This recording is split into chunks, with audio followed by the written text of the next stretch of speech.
ভারতের আগরতলায় বাংলাদেশ সহকারী হাইকমিশনের হামলা ও সাম্প্রদায়িক দাঙ্গা বাঁধানোর ষড়যন্ত্রের প্রতিবাদে Dhaka to Akhaura long march শুরু করেছে বিএনপির ৩ সংগঠন।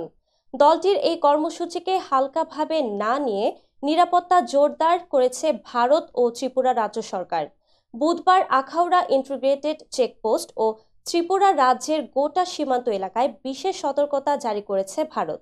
জানা গেছে, এদিন সকাল থেকে রাজধানী আগরতলায় পার্শ্ববর্তী আখাউড়া ইন্টিগ্রেটেড চেকপোস্টে ভারতীয় নিরাপত্তা বাহিনীর তৎপরতা ছিল লক্ষণীয়। পশ্চিম জেলার পুলিশ সুপারকে চেকপোস্টের বাইরে দাঁড়িয়ে নিরাপত্তার বিষয়টি পর্যবেক্ষণ করতে দেখা গেছে। আখাউড়া সীমান্তে বিএসএফ এর পাশাপাশি টিএসআর বাহিনী এবং পুলিশ সদস্য মোতায়েন করা হয়েছে। এছাড়া বিপুল পরিমাণে মজুত করা হয়েছে রায়ট কন্ট্রোল ভ্যান, জলকামান ও টিয়ারশেল গ্যাস।